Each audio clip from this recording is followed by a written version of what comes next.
Class 12-এ যাদের সংস্কৃত আছে তাদের জন্য এবিটিএ টেস্ট পেপারের যে সমস্ত অনুবাদগুলো আছে সংস্কৃততে, আমি সমস্ত এবিটিএর টেস্ট পেপারের অনুবাদগুলো তোমাদের সামনে আজকে আমি আলোচনা করব। দেখো 5 নম্বরের অনুবাদ করতে হয়। 1 নম্বর আছে, ঈশ্বরচন্দ্র বিদ্যাসাগর মেদিনীপুর জেলার বীরসিংহ গ্রামে এক দরিদ্র ব্রাহ্মণ পরিবারে জন্মগ্রহণ করেন। তাহলে উত্তর কি? ঈশ্বরচন্দ্র বিদ্যাসাগরः মেদিনীপুর জেলায়াং বীরসিংহ গ্রামে এক দরিদ্র ব্রাহ্মণ পরিবারে অজায়ত। বাল্যকাল থেকেই তিনি ছিলেন মেধাবী ও কষ্ট সহিষ্ণু। তাহলে বাল্যকালাত সএব মেধাবী চ কষ্ট সহিষ্ণু চ। তার পিতা শিক্ষাদানের জন্য তাকে কলকাতায় নিয়ে আসেন। তস্য পিতা তং কলকাতাং শিক্ষানার্থম আনায়াত। অল্প সময়ের মধ্যেই তিনি সাফল্যের সঙ্গে শিক্ষা সমাপ্ত করেন। তাহলে অল্প সময়ের মধ্যেই অর্থাৎ অল্প কালান্তরেণ এবস স্বশিক্ষাং স্বল্পতয়া সফলতয়া সম্পন্নবান। তার মন ছিল সকল প্রকার কুসংস্কার থেকে মুক্ত। তাহলে তস্য মনঃ সর্বেভ্য পূর্বগ্রহভ্য মুক্তম আসিত। বেশ, এইটাই আমি তোমাদেরকে লিখিত রূপেও দিয়ে দিয়েছি সংস্কৃত অক্ষরে, যেটা তোমরা একবার দেখে নাও এবং সেটা তোমরা খাতাতে লিখে নাও। বেশ, ঈশ্বরচন্দ্র বিদ্যাসাগর মেদিনীপুর মণ্ডলস্য वीरसिंह ग्रामे निर्धन ब्राह्मण अस्ति कुटुम्बे जातः। बाल्यकालात् एव स प्रतिभाशाली परिश्रमी च आसीत्। तस्य पिता च कलकत्तां शिक्षणार्थम् आनयत्। अल्पकालान्तरेण एव स स्वशिक्षां सफलतया सम्पन्नवान्। तस्य मनः सर्वेभ्य पूर्वग्रहेभ्य मुक्तम् आसीत्। পরবর্তীটা দেখো, সংগ্রামী হলো জীবন। জীবনে অনেক ওঠানামা আছে, সুখ দুঃখ চক্রের মতো ঘুরে, সূর্যের আলো ও মেঘের ছায়ার মতো দুঃখ আসে যায়। ভালো বন্ধুর সাহচর্যে সুখ বৃদ্ধি পায়, দুঃখের হ্রাস হয়। দেখো, সংগ্রামী জীবন, সংঘর্ষ এব জীবনম। জীবনে অনেক ওঠানামা আছে, তাহলে জীবনে অনেক উত্থান অবস্থা ভবন্তি। সূর্যের আলো ও মেঘের ছায়ার মতো সুখ দুঃখ আসে আর যায়। তাহলে দুঃখং সুখং চ চক্রবৎ পরিভ্রমন্তি। সুখং দুঃখং চ সূর্যপ্রকাশং মেঘচ্ছায়া ইব আগচ্ছন্তি গচ্ছন্তি চ। ভালো বন্ধুর সহচর্যে সুখ বৃদ্ধি পায়, দুঃখের হ্রাস পায়। তাহলে সুহৃদ সঙ্গে সুখং বর্ধতে, শোকঃ নূনঃ ভবতি। এরপরে এসি 68 পেজে দেখো, এক গ্রামে দরিদ্র কৃষক বাস করত। তার 2 সন্তান ছিল। সে প্রত্যেক দিন সকালে নিজের ক্ষেতে চাষ করতে যেত। সে অত্যন্ত সরল এবং সৎ জীবনযাপন করত। এই জন্য গ্রামের সকলে তাকে খুব শ্রদ্ধা করত। বেশ, এবার উত্তরটা দেখে নাও। আর তোমাদের কাছে আমার নিবেদন, যারা এখনো পর্যন্ত চ্যানেলটিকে সাবস্ক্রাইব করোনি তারা অবশ্যই চ্যানেলটিকে সাবস্ক্রাইব করো, লাইক করো এবং একটা কমেন্ট অবশ্যই করো। দেখো, একস্মিন গ্রামে এক দরিদ্র কৃষক নিবসতি স্ম। তস্য দ্বৌ বালকौ आस्तां। सः प्रतिदिनं प्रातःकाले कृषिं कर्तुं स्वक्षेत्रं गच्छति स्म। स अतीव सरलं प्रामाणिकं च जीवनं यापयन्ति स्म। अतएव ग्रामे सर्वे तस्य बहु आदरं कुर्वन्ति स्म। नेक्स्ट, একটি বানর নদীর তীরে বাস করতো। সে প্রতিদিন মিষ্টি ফল খেত। নদীতে একটি কুমির থাকতো। বানরের সঙ্গে কুমিরের বন্ধুত্ব হলে তারা প্রতিদিন গল্প করতো। তারপরে ঘটনা নিশ্চয়ই জানো, এখানে কিন্তু দেওয়া হয়নি। দেখো, নদী তীরে एकः वानरः निवसति स्म। स प्रतिदिनं मधुराणि फलानि खादति स्म। पूर्व नद्यां ग्राहो आसीत्। ग्राहो वानरेण सह मित्रतां कृतवान्। ते प्रतिदिनं वार्तालापं कुर्वन्ति स्म। नेक्स्ट, 132 পেজ দেখে নাও। একটি বানর নদীর তীরে বসে ফল খেত। নদীর তীরে বাস করতো, সে প্রতিদিন ফল খেত। একই সেম পরের পেজেও দিয়েছে, সুতরাং এটা আর বললাম না। তারপরে দেখো, পরেরটা দেখো, কোনো এক বনে একটি বট গাছ ছিল। সেখানে অনেক বন থাকতো। সেই গাছের কোটরে এক কেউটে সাপ বাস করত। সে সর্বদা বকের ছানাগুলিকে খেয়ে নিত। দেখে নাও, কস্মিংশ্চিৎ বনে বটবৃক্ষ আसीत्। পূর্বে বহনি বনানি আসন। পূর্বে বহুনি বনানিটা না করে এখানে ওই বনে প্রচুর কাক থাকতো। তাহলে বকা আসন, পূর্বে বহুনি বকা আসন। তারপর তস্মিন বৃক্ষে এক বিশালা সার্পা निवसति स्म स्वनीत्यां बकस्य बालकान् खादन् दिवसं यापयन्ति स्म। 153 পেজটা দেখো। জনসেবায় ঈশ্বরের সেবা। স্বার্থমগ্ন যে ব্যক্তি জগৎ থেকে বিচ্ছিন্ন, সে কখনো জীবন ধারণের অর্থ জানে না। সত্যের দ্বারা মিথ্যাকে, ভালোবাসা দ্বারা ঘৃণাকে এবং অহিংসা দ্বারা হিংসাকে জয় করাই মানব জীবনের উদ্দেশ্য। দেখো, লোক ও সেবা ঈশ্বরস্য সেবা এব, বিরক্ত স্বার্থ ন জানাতি জীবনার্থম, असत्यं सत्येन देशं प्रेम्णा अहिंसया हिंसा च जीतुं मानव जीवनस्य उद्देश्यम्। नेक्स्ट, रामचंद्र मर्यादा पुरुषोत्तम रूपे ख्यातः। তিনি দশরথের পুত্র ছিলেন। তার পত্নী সীতা জনক রাজার কন্যা ছিলেন। দুষ্ট রাবণ সীতাকে হরণ করেন। রাবণ লঙ্কার রাজা ছিলেন। দেখো, রামচন্দ্র স্থিতি পুরুষোত্তম ইতি খ্যাত। स दशरथस्य पुत्रः आसीत्। तस्य पत्नी सीता जनकराजस्य पुत्री आसीत्। दुष्ट रावणः सीतां हरति। रावणः लंकाया राजा आसीत्। नेक्स्ट, দাক্ষিণাত্যে মহিলারোপ্য নামে এক নগর ছিল। তার কাছেই ছিল ভগবানের এক মন্দির। সেখানে তাম্রচূর নামে এক পরিব্রাজক বাস করতেন। তিনি নগরে ভিক্ষা করে জীবন চালাতেন। দেখো, দক্ষিণ নগর দেশে মহিলারোপ্য ইতি নগরম আসিত। তস্য মহিলারোপ্যম হবে মহিলারোপ্যম ইতি নগরম আসিত। তস্য সমীপে ঈশ্বরস্য মন্দিরম আসিত। তত্র তাম্রচূরা নাম পথিক নিবসতি স্ম। স নগরে ভিক্ষাটনেন জীবতি স্ম। নেক্সট, চরিত্রহীন ব্যক্তি পশুর সমান। এইরূপ ব্যক্তির সংসর্গ আমাদের ত্যাগ করা উচিত। সততাই চরিত্রের মূল। সজ্জন আদর্শ চরিত্র, আদর্শবান ব্যক্তিরা জগতে পূজিত হন। বিদ্যাসাগর মহাশয় এমনই এক আদর্শনিষ্ঠ ব্যক্তি ছিলেন। তাহলে অচরিত্রা পশুবাদ অর্থাৎ চরিত্রহীনরা পশুর মতো। अस्माभि तादृशस्य व्यक्तिस्य संगति त्यक्तया अखण्डता एव चरित्रस्य मूलं। सज्जन इति आदर्शपात्र आदर्श जना जगति पूज्यन्ते। विद्यासागर महाशयः एतादृश आदर्शवादी आसीत्। नेक्स्ट, কোনো এক দেশে এক বিশাল বটগাছ ছিল। সেখানে এক কাকদম্পতি বাস করত। সেই গাছে থাকা একটা কেউটে সাপ গর্ত থেকে বেরিয়ে সব সময় তাদের বাচ্চাদের খেয়ে ফেলত। কস্মিंश्चित् देशे विशाला वटवृक्षा आसीत्।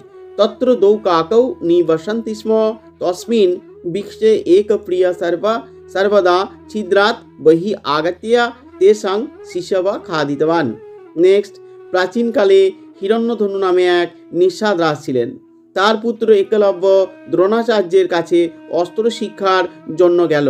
নিষাদ জেনে দ্রোণ তাকে প্রত্যাখ্যান করলেন। পুরা হিরণ্যধনু নাম রাজা আसीत्। तस्य पुत्रः एकलव्यः शास्त्र प्रशिक्षणार्थं द्रोणाचार्यम् अगच्छत्। निषाद गत्वा द्रोणः तं निराकृतवान्। नेक्स्ट, যে পরিশ্রমী সে সম্পদ লাভ করে। যে হিতকর খাদ্য আহার করে সে স্বাস্থ্য লাভ করে। স্বাস্থ্যবান ব্যক্তি সুখ লাভ করে। সুশিক্ষিত ব্যক্তি ধর্ম, অর্থ এবং যশ লাভ করে। তাহলে যা পরিশ্রমং করতি স ধনং প্রাপ্নতি। ইয়া ভক্ষয়েত আরোগ্যম আপনতি। ষষ্ঠ সুখং প্রাপ্নতি। সুশিক্ষিত ধনং সফলতাং চ প্রাপ্নতি। আকাশে সূর্য উঠেছে, অন্ধকার রাত্রি অপগত হয়েছে, পূজনকারী পাখিরা প্রভাতের আগমন ঘোষণা করছে, পুষ্করণীতে পদ্ম প্রস্ফুটিত হচ্ছে। দেখো, আকাশে সূর্যোদয়, অন্ধকার রাত্রি গতা পূজন্ত পক্ষিণ প্রদর্শস্য ঘোষণাং কুর্বন্তি। পুষ্করিণীয়াং কমলঃ প্রফুল্লিত। Next, 234 page. কোনো এক দেশে 4 ব্রাহ্মণ পুত্র পরস্পর বন্ধুভাবাপন্ন হয়ে বাস করত। তারা অতি দারিদ্র পীড়িত হয়ে পরস্পর মন্ত্রণা করল, এই দারিদ্রতাকে ঢিক, তাই অর্থের জন্য চলো কোথাও যাই। কস্মিंश्चित् देशे 4 ब्राह्मणाः पुत्रा मैत्रीं वसन्ति स्म।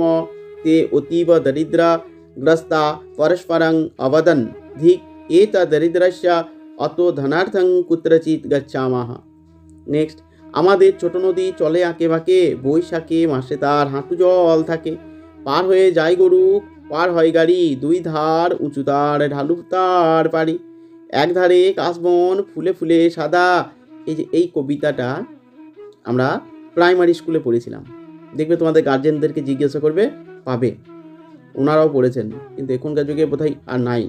দেখো, अस्माकं लघु नदी वक्रता धावति বৈশাখ মাসে জানু पर्यन्तं गभीरा अस्ति गाव तरन्ति जानं लघयन्ति उभयतः उच्चतारा तीव्रतारा तरन्ति एकतः पुष्पपूर्ण शुक्लं च वनम इति। नेक्स्ट 251 পাতা। একটি কুকুর মুখে একখণ্ড মাংস নিয়ে নদী তীরের পথ দিয়ে যাচ্ছিল। তখন সে নদী জলে নিজের প্রতিবিম্ব দেখে মনে মনে চিন্তা করলো ওই আরেকটি কুকুর মাংসখণ্ড নিয়ে যাচ্ছে। তখন সে নদী জলে ঝাঁপ দিল। তাহলে দেখো, এক সব মুখে না মাংসখণ্ডং কৃত্বা নদী তীরে গচ্ছন্তি স্ম। অর্থ, স নদী জলে শস্য প্রতিবিম্বম দৃष्ट्वा स मनसि चिन्तितवान् यत् अन्य स मांसखण्डं वहति इति ततो स জালে উৎফুল্লিতয়া। নেক্সট, আমাদের দেশের নাম ভারতবর্ষ। अस्माकं देशस्य नाम भारतम अस्ति। এই দেশের ঐতিহ্য ও সংস্কৃতি অত্যন্ত সমৃদ্ধ। বহু জ্ঞানী গুণী ও প্রাতঃস্মরণীয় ব্যক্তি এই ভারত ভূমিতে জন্মগ্রহণ করেছেন। আমি ভারতীয় হিসাবে গর্ব অনুভব করি। ঐশ্য দেশस्य परम्परा संस्कृतिः च अतीव समृद्धा अस्ति। अस्मिन् भारतदेशे अनेके बुद्धिमान सरणीया रमणीया जाना जातः अहं भारतीयत्वेन गर्भवती इति अनुभवामि। ভারতীয় রূপে আমরা জন্মে গর্ব অনুভব করি। এই ভারত। একটি বানর নদীর তীরে বাস করত। সে প্রতিদিন মিষ্টি ফল খেত। নদীতে একটি কুমির থাকতো। বানরের সঙ্গে কুমিরের বন্ধুত্ব হলো। তারা প্রতিদিন গল্প করত। তাহলে নদী তীরে এক বানর নিবসতি স্ম স প্রতিদিনাং মধুরানি ফলানি খাদতি স্ম।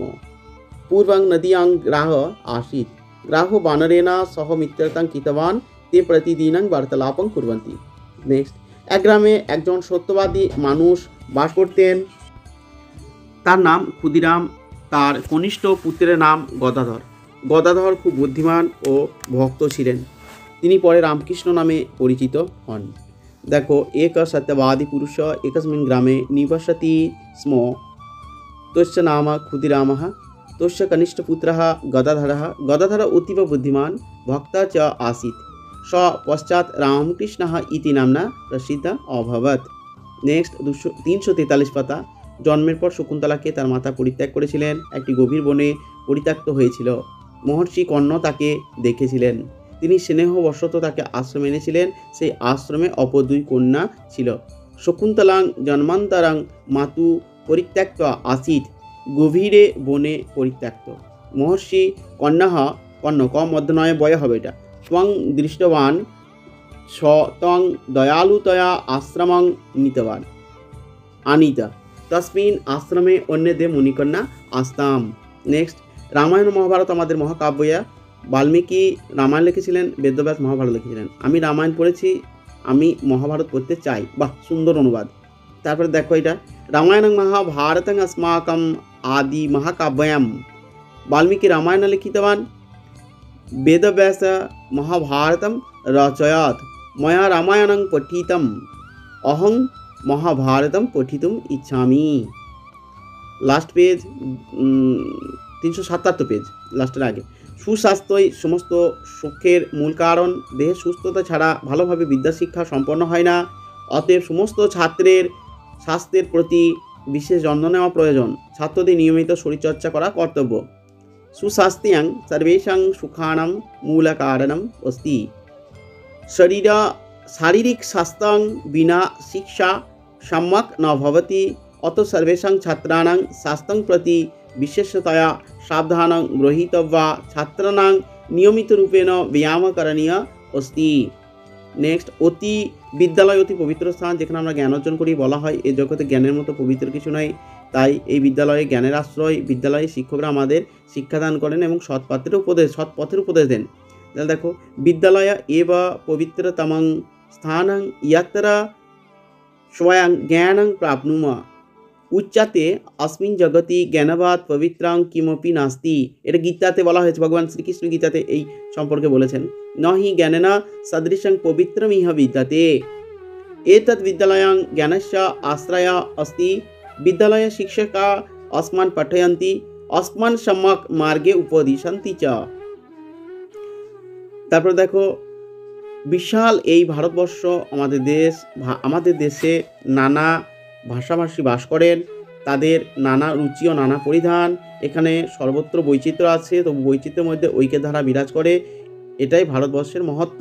দেখো অয়ং বিশালः দেশः अस्माकं भारतम् अस्ति। अस्माकं देश विभिन्न भाषा निवसन्ति, तेषां रसा भिन्ना, वस्त्राणि च भिन्ना सन्ति।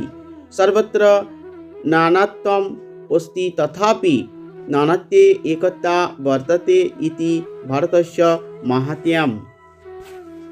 বেশ, নেক্সট দেখো একটি বানর নদী তীরে বাস করতো, সে প্রতিদিন মিষ্টি ফল খেত, কুমির থাকতো। এই গল্পটা আমরা একবার আলোচনা করেছি। ঠিক আছে, আজকে এই ছিল তোমাদের টেস্ট পেপার সম্পর্কে অল অনুবাদ সম্পর্কে আলোচনা। কোনো রকমের কোনো অসুবিধা হলে তোমরা অবশ্যই কমেন্টে লেখো, কোনো অসুবিধা না হলেও কমেন্টে তোমরা যে কোনো কিছু একটা লেখোই, এবং ভিডিওটিকে লাইক করো এবং সাবস্ক্রাইব করো চ্যানেলটিকে। ঠিক আছে, সবাই ভালো থাকো, সকলকেই ধন্যবাদ।